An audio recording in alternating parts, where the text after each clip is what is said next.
Welcome back to Season 4 of the Lisbon Sessions. In this episode, David Russell speaks with Natacha Branquinho from Orien Law.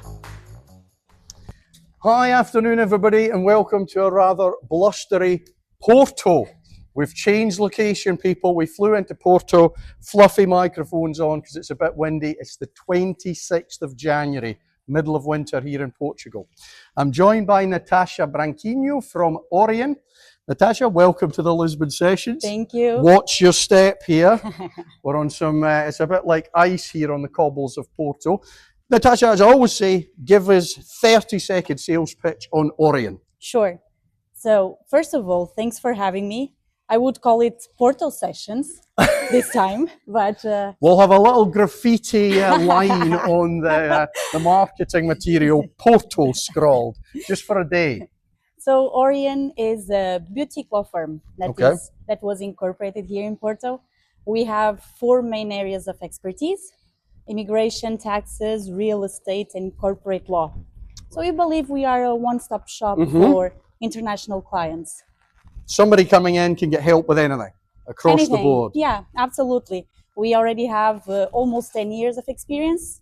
So I believe we've done this track record before. I'm about to lose the umbrella. Oh my goodness me, it's all fun and games at Porto. Question, right, in the midst of all the chaos of the presidential elections, parliamentary discussions, everything like that, we've got 2 things. Presidential elections, the second vote is the 8th of February, so a couple of weeks. And obviously, as everybody will have been looking at online, the citizenship, the residency, all of the wranglings going on in Parliament. Okay. First of all, it's not new. Tell us it's not new. No, not at all. So I was actually going to say that the noise around the Golden Visa program started when the program was launched, like in all the other programs that we have in Europe. 10-year noise. Yeah, probably a bit more. And the only thing that's really changed is that real estate has now been removed as an asset class, and it's funds. But that took a long time to change as is. Yes, exactly. But even when we had the option of the real estate, we had a lot of experience with people actually investing into funds. Okay. So now that real estate is no longer available, you have all the people, majority of the people investing in funds, but it was actually already a reality.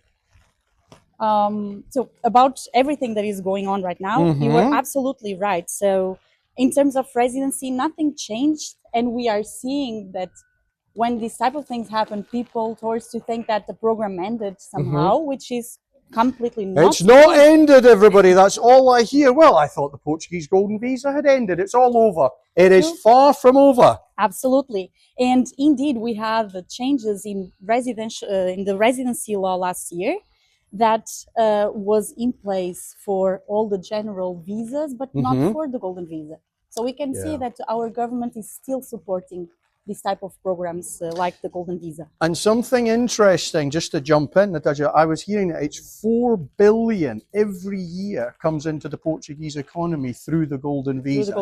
I think any political parties, left, right, middle, can understand the value of the Golden Visa to the country. Absolutely. And that's the reason why, even though there are some changes in the program still exists, and still it's one of the best when you compare to other programs in Europe. I mean, it's the #1 residency-by-investment program in the world. So let's just, and you mentioned something off camera that was very interesting.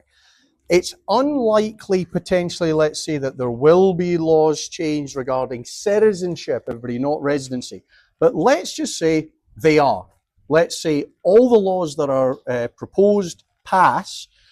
How addressing the global interest in Golden Visa, what should clients understand then if these proposed changes come into place? Sure. So I think that if we are having potential investors looking at these videos, then we know that they are looking for Golden Visa in Portugal and Golden Visa in some European countries as well.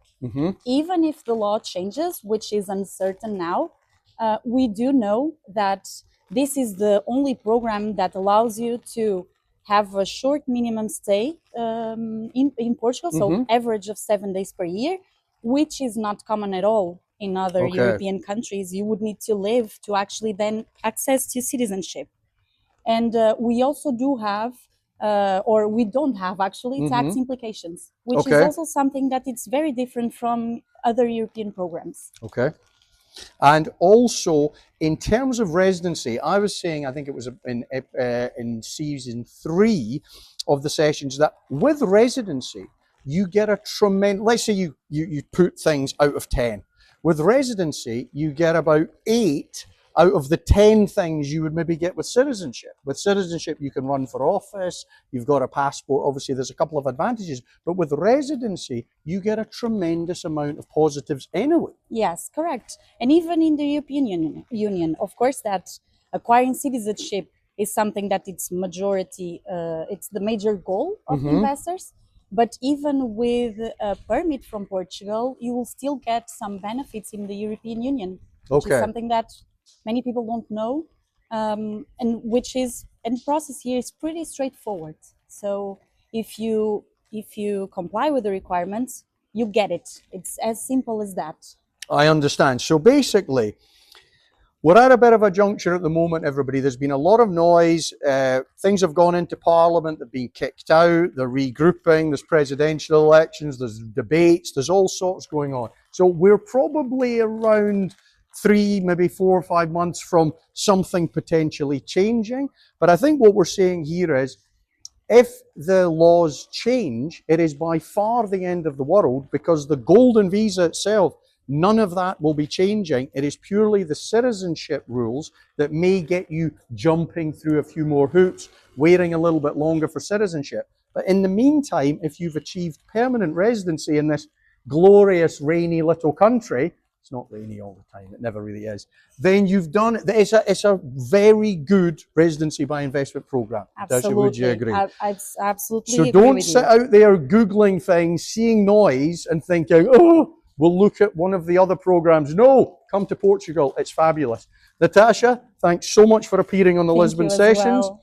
I'm going to be recording over the next 4 or 5 days. We are going to Lisbon tomorrow. Hopefully it's a little bit sunnier.